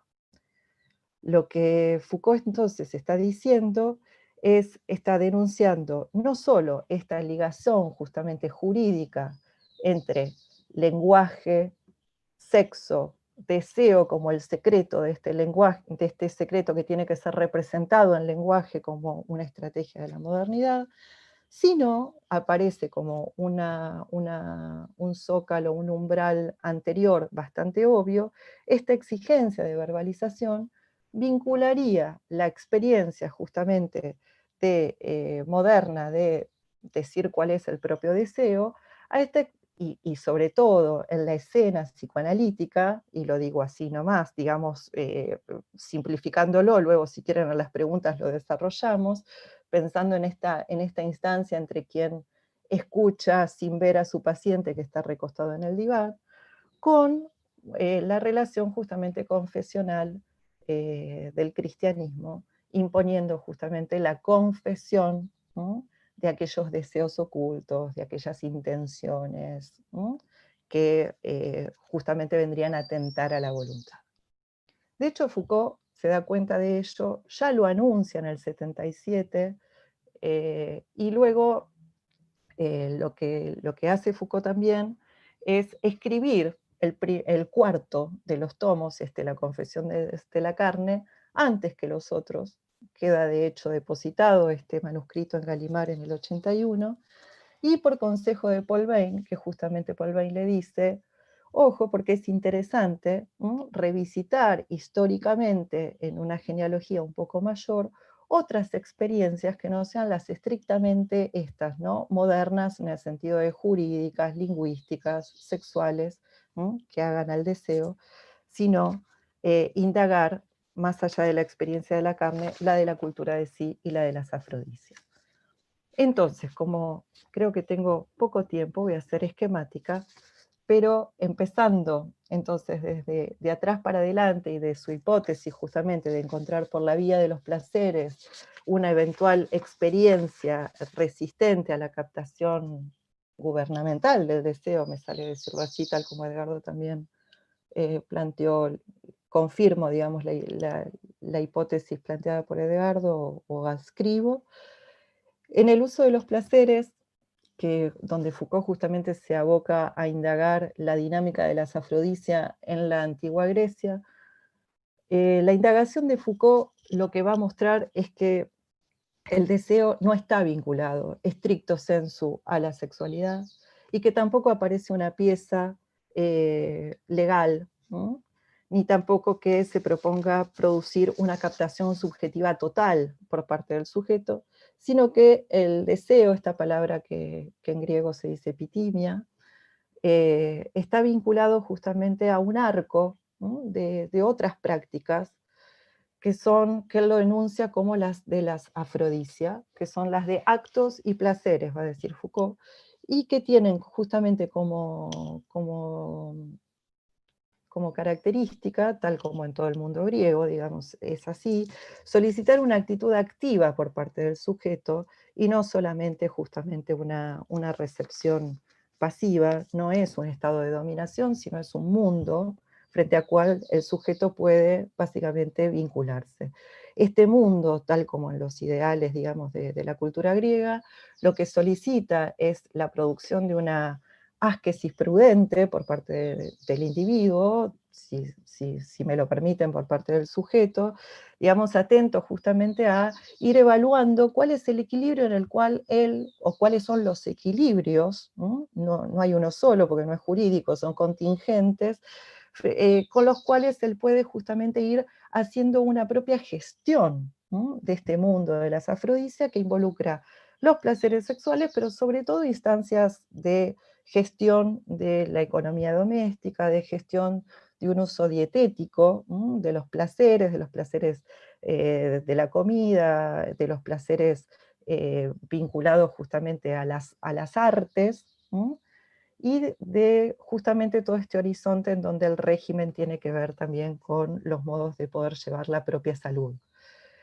Aquí Foucault va a explicar justamente la hipótesis histórica mediante un isomorfismo, va a decir él, isomorfismo, o sea, un sostener la misma forma, o sea, el mismo mecanismo de funcionamiento, tanto en la relación del individuo con las afrodisias, él lo va a llamar un isomorfismo social y sexual, la relación de vinculación activa de este individuo decidiendo cuál es el uso y el aprovechamiento que va haciendo de las afrodisias, se refleja, va a decir él, en el orden, en este gobierno también, que no es solo individual, sino es el orden público, según el cual la polis también rige su orden de valor, según el cual justamente esta posición activa replica justamente la jerarquía del hombre adulto libre, no solo sobre la mujer, sino sobre el hombre que todavía no es adulto y que por lo tanto no tiene un estatuto de participación isegórica dentro de la polis. Ese es el que habilita esa posibilidad justamente isomórfica entre la relación de placer vinculada a las afrodisias y la relación justamente pederasta, paidéica, si ustedes quieren, de la cual, si ustedes quieren, el banquete de Platón da prueba por sí mismo, en la cual era necesario justamente abocarse a una educación amatoria de los jóvenes y de los muchachos para justamente garantizar esa misma jerarquía también en el campo político. Entonces había una habilitación, va a registrar Foucault, el hombre que justamente sabe llevar una ascesis prudente, el hombre libre, tiene acceso a un campo erótico más vasto, porque tiene habilitado justamente esa relación amatoria con los jóvenes, y política también, mediante la cual, de un modo muy interesante, y abriendo el paso a toda la hipótesis resistente justamente, que desde las afrodisias Foucault va a trabajar en términos de sus hipótesis políticas también y éticas, desde el 80 hasta su muerte, en el 84, a nivel de sus cursos, ya no de sus libros, es justamente esto de el propio poder. Está entrevisto, o sea, el trabajo de ascesis sobre el propio poder mediante las afrodisias es justamente una oportunidad de incitación de la libertad del poder del otro, en esta relación justamente paidéica habilitada por el vínculo de amor a los muchachos. Es, si ustedes quieren, y adelanto, digamos, un poco esta segunda objetivo, digamos, que había planteado, la vía resistente por la cual para Foucault aquí sí se prueba que el poder, lejos de ser una relación vertical de dominación, circula. Y circula de abajo hacia arriba, de arriba hacia abajo, etcétera, puede ser asimétrico. Esta experiencia justamente relacional de los placeres, Foucault va viendo que se va a ir reduciendo y que paulatinamente el deseo, la epitimia va a ser extraído del bloque general de las afrodisias para perder esta capacidad vincular y por lo tanto de polivalencia táctica en términos de resistencia, que para Foucault va a ser tan importante para pensar un otro lado del poder o una productividad del poder que no sea solo de sujeción. El segundo zócalo que va a estudiar Foucault, que es el del tomo 3 de Historia de la Sexualidad, Le Souci de Soi, traducido al español como El cuidado de sí, empieza con un capítulo muy interesante que lo voy a recontra resumir ahora, pero que tiene que ver con el libro de la interpretación de los sueños de Artemidoro, uno de los pocos libros de una práctica que a quienes interese la historia del psicoanálisis me parece súper interesante, la práctica de estudiar los sueños y descifrarlos, data justamente de los comienzos de nuestra era, por lo menos este libro es de esa época, donde Artemidoro decía que los sueños podían ser justamente analizados como catalizadores sociales, que los sueños mostraban una escena social y que esa escena social justamente se correspondía, y aquí es donde Foucault trabaja, ¿no? En cada umbral, las remanencias y las diferencias de las epistemes anteriores y cómo es que esto se va a revincular en otras significaciones y producir mutaciones, en las cuales justamente el sueño sexual para Artemidoro era el que iba a revelar justamente no solo una profecía de qué es lo que iba a ocurrir, porque eran básicamente vectores anunciativos de hechos por venir, sino que justamente en el sueño se mantenía este isomorfismo histórico de quién es el que mantiene la posición activa en el sueño, es el que se corresponde con un buen sueño según deba sostener, o sea, sí se corresponde con la posición activa que se espera de esa persona en la sociedad. el ideal viril sigue siendo el preponderante y, por supuesto, el ideal es el de la penetración, el de la posición activa en el sentido de quién penetra a quién, el foco del poder. Foucault aquí lo que trabaja es básicamente los textos prescriptivos estoicos, epicúreos, y lo que justamente él trabaja también en cursos que se han publicado ya hace rato y que todos conocemos, como la hermenéutica del sujeto, etcétera, donde él da cuenta de este corrimiento respecto de las interpretaciones justamente del precepto élfico, conócete a ti mismo, gnotis eutón, en términos de estricto conocimiento, ¿sí? En términos modernos, sino pensándolos más bien como una ocupación que solicita esta dinámica justamente de las epimeleas autú, estas prácticas, mediante las cuales justamente el sujeto mantiene una posición activa, en la cual él es justamente quien puede establecer una relación crítica con el uso que va haciendo justamente de los saberes, de las afrodisias, etcétera, a lo largo del día. El objetivo en esta práctica que resume Séneca con este llamado justamente a realizar sobre el final del día una reflexión silenciosa y en esta meditación poder dar cuenta de qué es lo que se hizo bien, qué es lo que se debería repensar de otra manera, etcétera, va labrando justamente una verdad interior del sujeto, registra Foucault, que todavía no es la de una verdad que se le ha implantado como una hermenéutica en la que él no tiene ninguna decisión, como será luego justamente el rol de la ley, sino una verdad de sí mismo, pero que él va justamente amplificando mediante esta relación activa con todavía un mundo de afrodisia, pero que cada vez más cataliza, ¿no?, en el deseo y en el deseo vinculado a la sexualidad, como justamente este secreto, ¿no?, que hay que austerizar tanto como sea posible, en el sentido de que es un llamado a vincularse con un máximo, ¿no?, vital del mundo, que justamente el ideal estoico y Epicuro tiene vinculado a una felicidad, vincula justamente un mandato de felicidad al mínimo, ¿no?, a lo elementario, a justamente poder privarse, ¿no?, y pensar realmente y meditar acerca de cuál es justamente el zócalo mínimo y por dónde entonces pasaría justamente la sustancia ética verdadera para el trabajo del individuo consigo mismo. Senda, Así, tenemos 1 minuto, 2 minutos para que puedas ir dale, cerrando. Por favor, qué pena voy contigo. a hacer lo que pueda. Este Entiendo. isomorfismo que Foucault había marcado entonces como social y sexual,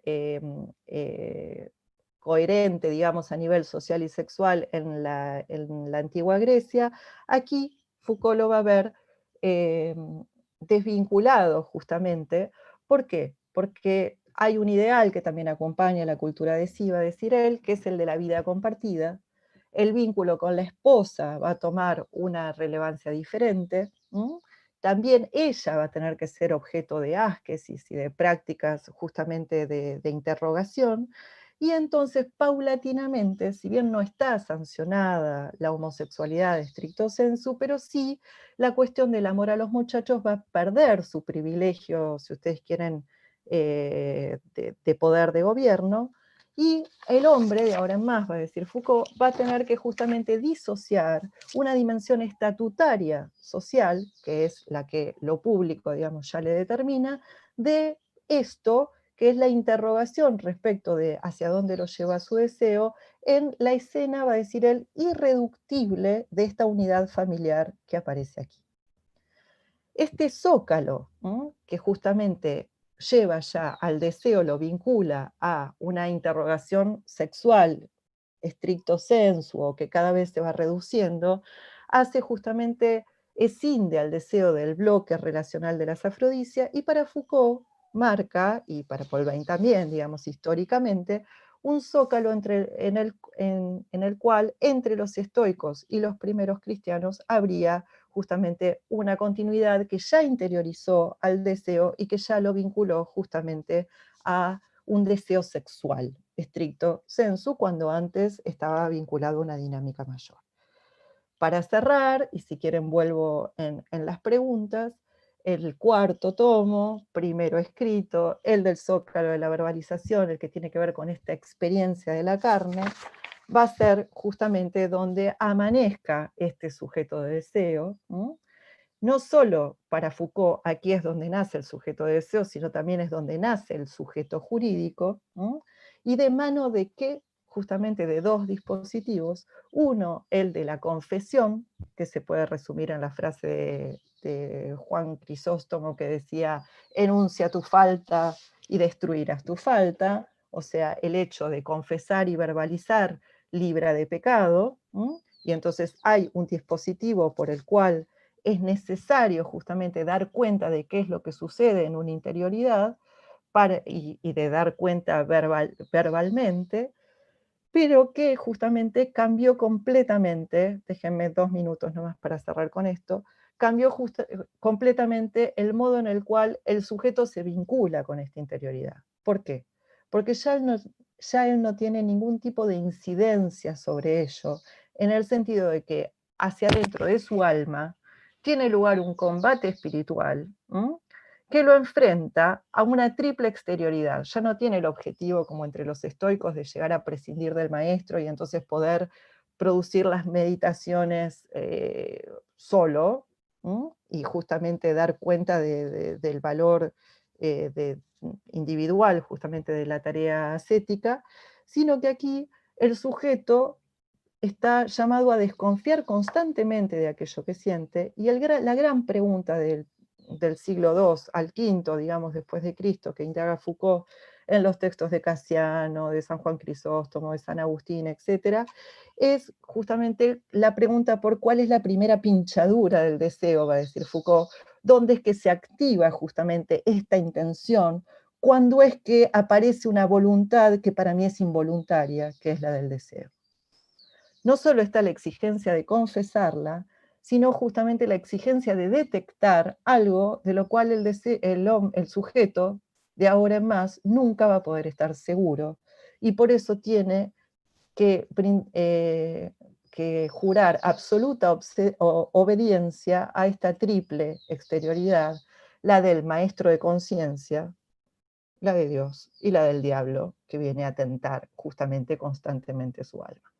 ¿Cuál es, si era antes el isomorfismo, desde la posición activa y la penetración, el que justamente le permitía a Foucault explicar históricamente cómo es que funcionaba la pequeña fábula sexual, también en un orden social que excede al individuo? Para San Agustín, por ejemplo, va a ser muy importante referirse justamente a cuáles son las prácticas sexuales hacia el interior del matrimonio, sobre todo en De Bono Conjugali, y justamente allí es donde el vector de la virginidad, de aquellos que optaron justamente por por renunciar a la voluntad, va a ser justamente el catalizador más importante para ver cómo es que se mueve involuntariamente este deseo y cómo es que puede acecharnos. Si antes era la figura de la penetración, digamos, la del modelo viril, activo, la del ideal, ¿no? En el mundo griego, estoico también, aquí va a ser justamente el de, si ustedes quieren, la erección involuntaria, va a decir Foucault, y sobre todo el catalizador de concupiscencia mayor, el de la polución nocturna, en los monjes, por ejemplo, que hayan justamente optado castamente por mantener la virginidad, esa figura, constatación de ese fascinus, justamente que aparece alrededor del falo, que permite dar cuenta de que allí hay algo involuntario, incitado por supuesto por fuerzas del diablo, que son las que vienen justamente a incitar este deseo que debe ser controlado. Esto, para Foucault, no va a ser en absoluto anodino en la historia justamente que hace al poder pastoral de conducción de las almas y que fragua el gobierno, la forma de gobierno teológica, política que marca Occidente, y entonces el umbral, básicamente jurídico, por el cual se obliga y se penaliza, digamos, una interioridad subjetiva en nombre de la verdad del sujeto. Bueno, gracias. Espero, luego vuelvo en las preguntas. ¿Sí? Vale, Senda, muchísimas gracias De por nada. tu presentación, por tu estudio, por el recorrido que nos haces.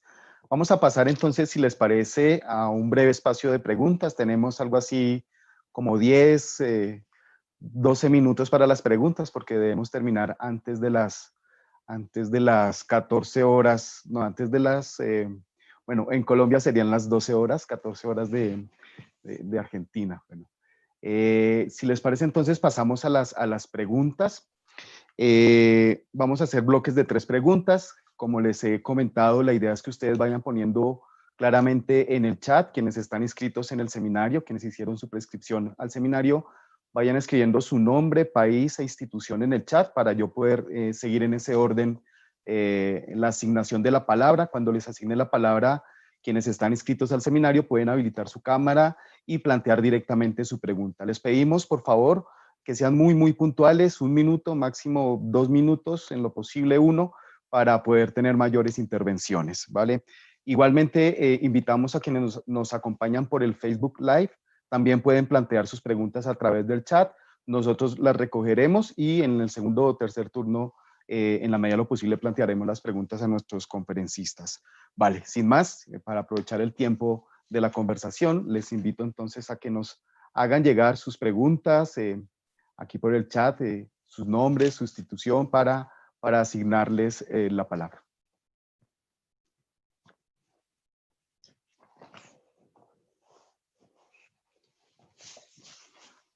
Yo tengo una pregunta, Oscar, si me permitís. Dale, Constanza. Te escuchamos muy bajito, si quieres hablar un poco más fuerte o acercar. Gracias. Sí, ahora estoy mejor. Aún no, pero si puedes hablar un poco más duro. Bueno, yo tengo una pregunta para Edgardo. En realidad es una pregunta o una observación. Edgardo habló de la recepción, abre su conferencia hablando de la recepción italiana del pensamiento de Foucault y dice, bueno, que no se va a referir a esa recepción y señala muy bien que es a partir de 1995, que bueno, que aparecen nuevos conceptos, que giran alrededor de la idea de biopolítica de Foucault, pero que sin embargo Foucault no había utilizado. Sin embargo, y esta es mi pregunta para ser puntual, las referencias de Edgardo son todas referencias a la obra gambeniana. La pregunta concreta sería si, Edgardo, vos considerás que estos conceptos, esta antinomia entre bios, vida desnuda y estado de excepción, o los mecanismos jurídicos en términos generales, son en efecto los ejes alrededor de los que gira toda la recepción de la biopolítica italiana, o simplemente tomaste el caso Agamben como modelo? Bueno. No, tomé a Agamben porque es como una referencia mayor, pero obviamente la recepción es bastante más compleja, ¿no? E igual, sea que uno tome otros autores, incluso Espósito, que vos conocés bien, o Toni Negri, ninguno de ellos tiene, en ninguno de ellos la sexualidad tiene la centralidad que tiene Foucault. Aun cuando no vayan por los mismos conceptos, no se sirvan de los mismos conceptos que Agamben, obviamente. El problema del cuerpo esté declinado de manera mucho más histórica en Espósito, y el problema del pueblo en Toni Negri, pero la sexualidad es como que quedó al margen, y esto es lo curioso, ¿no? O sea, el punto de conexión interesante sería un trabajo que nutriría las dos vertientes, digamos, el texto estrictamente Foucaultiano y la recepción italiana, un trabajo sobre nazismo y sexualidad, o fascismo y sexualidad. Creo que eso arrojaría muchísimo, ¿no? Y las sorpresas serían interesantes para los dos casos, pero hay que hacerla. Por ahí algunos de los que está acá lo quieren hacer. Vale, Edgardo, muchísimas gracias. Ya tenemos una pregunta aquí en el chat del Zoom, Erika Saldaña de México, de la UNAM. Si quieres puedes habilitar tu cámara y tu micrófono y plantear tu pregunta. Sí, hola, buenas tardes, casi para todas y todos. Para Senda, bueno, muy interesante interesantes las tres exposiciones, pero me deja pensando Senda, algo que he venido un poquito leyendo, porque yo no soy tan experta en Foucault, pero trabajo cuestiones de psicoanálisis, y si es que hay una analítica del deseo en Foucault a partir de 1980, sobre todo hasta 1984, cuando trabaja la cultura de sí o el cuidado de sí. Gracias. Vale, yo me animo y planteo también una pregunta, una inquietud mejor alrededor de las relaciones entre práctica y experiencia, que es algo que siempre me ha cuestionado, me ha inquietado bastante. Y quería preguntarles precisamente en sus intervenciones o en sus trabajos o en lo que nos presentan hoy, ¿cuál sería el lugar de la experiencia? ¿Cómo operaría allí la experiencia? ¿Cuál sería su relación con las prácticas? En fin, digamos, a ver si o si me pueden ayudar un poco con esa inquietud alrededor de la experiencia y su relación con la práctica. Vale, si les parece, vamos respondiendo estas dos mientras se sigue animando el chat. En el orden que prefieran. Senda, quizás quieras iniciar. Sí, gracias, Erika, por la verdad que me quedo pensando, me parece, o sea, él no lo esboza como analítica del deseo, o sea, no hay tal propuesta eh, allí de sistematización en el sentido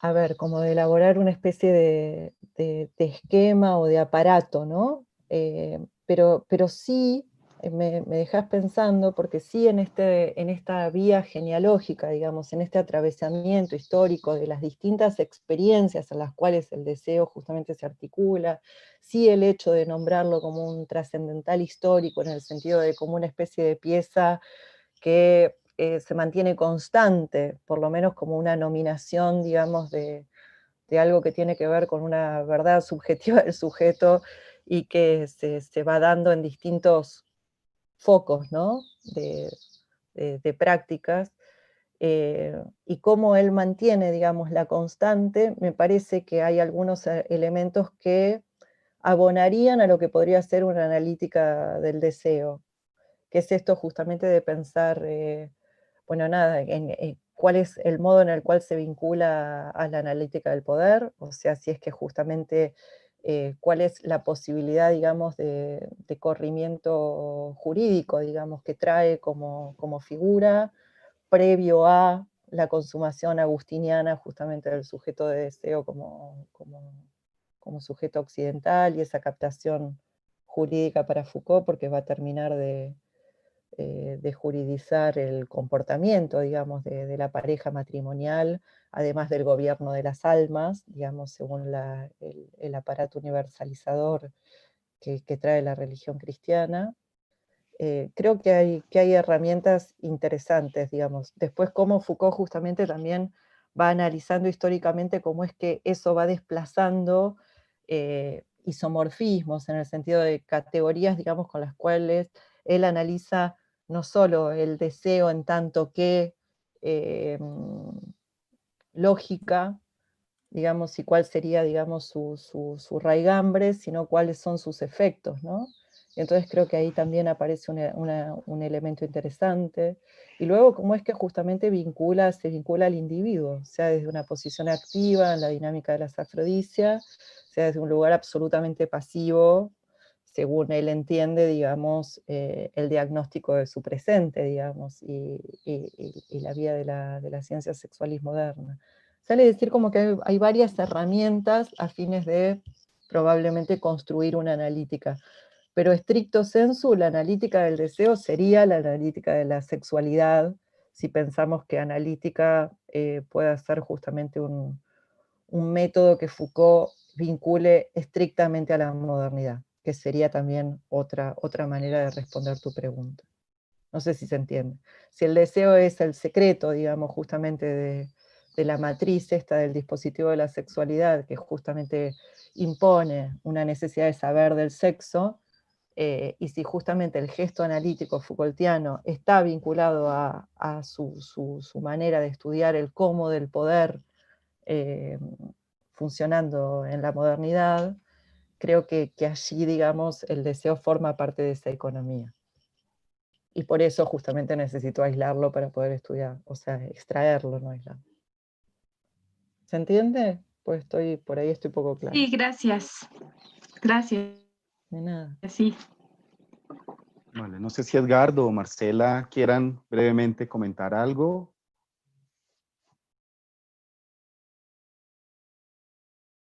Bueno, yo quizás, el término experiencia es siempre un término muy complicado en la filosofía, ¿no? Alguien dice que en Kant, por ejemplo, hay como 30 sentidos distintos de experiencia.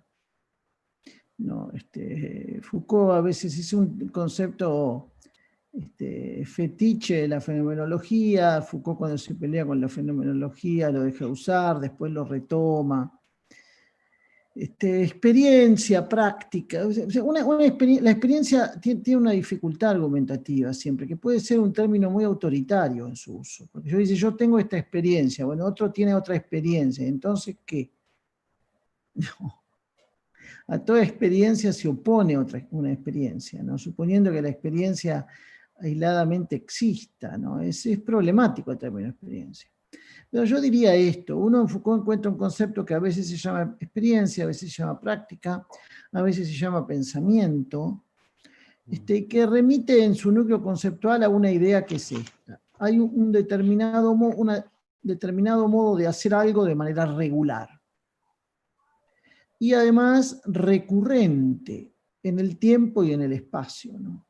Aquello que hacemos del mismo modo, o sea, regularmente, ¿no? Con cierta recurrencia en el tiempo y en el espacio, bueno, es una práctica o una experiencia o un pensamiento, ¿no? Un modo de hacer que es repetido en el espacio y en el tiempo, ¿no? Ese concepto de experiencia me gusta, ¿no? El otro es mi experiencia, no es mi experiencia, no pasa nada.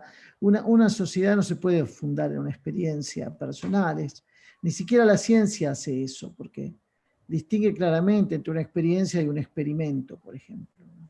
Aunque a veces use la experiencia, ¿no? Un experimento responde a determinadas condiciones que se pueden repetir, analizar. Solo eso diría. Vale, Edgardo, muchas gracias. Yo agregaría que para mí lo que tienen de similar estos dos términos es que los dos remiten a actividad, ¿no? Tanto la experiencia como la práctica remiten a la actividad del sujeto. Y quizás, como decía Edgardo, es cierto que los textos de Foucault a veces aparecen separados y a veces aparecen como sinónimos. Si yo quisiera usarlos en términos de una exposición, una explicación, a mí me gusta utilizar el término de experiencia para lo que hace a estas prácticas que se pueden englobar o inscribir en modos más individuales. Y tiendo a utilizar el concepto de práctica para lo que tiene que ver más en términos más estructurales. Entonces, en función, y lo pensaba en función de lo que había presentado antes, yo me atrevería a decir, por ejemplo, que las experiencias de lo femenino y lo masculino se inscriben en determinadas prácticas sociales que les sirven de contexto, más que en determinadas experiencias, ¿no? Entonces me parece que a veces la diferencia debe plantearse en función de de qué uno quiere explicar y cómo uno quiere explicar la relación entre la agencia individual y la agencia colectiva. Pero es una cuestión de decisión, digamos. Sí. Yo Vale, quiero Marcela. sumar otra dimensión porque Vale. me parece importante. Por ejemplo, cuando Foucault refiere a la experiencia de la carne, él habla para referir al cristianismo, y justamente no habla del cristianismo, ¿no? Como una especie de momento histórico así consumado con ese nombre y ya conocido, sino de la experiencia de la carne.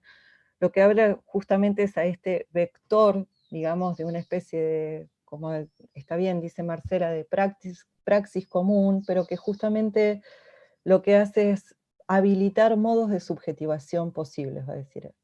O sea, una experiencia es aquello en lo cual, digamos, es posible labrar modos de subjetivación. Y eso, como planteó Edgardo, nunca es lineal, nunca es de la misma manera, siempre está tancido por relaciones de fuerza, por tensiones con la parte en la cual uno forma parte, digamos, de una experiencia compartida, pero también está el experí del salirse, ¿no? Del tomar distancia y tensionar respecto de eso dado para producir otra cosa, ¿no? Y allí hay una vía de elaboración que bueno, nada, que para mí es importante, forma parte del concepto de experiencia de Foucault. Eso nada más para decir. Bueno, gracias. Creo que hemos iniciado muy bien nuestras 2 jornadas de estos 2 días con este maravilloso panel, con las aproximaciones desde estas distintas aristas que nos han mostrado nuestros conferencistas, a ellos, a Sendas Ferco, a Marcela Zangaro,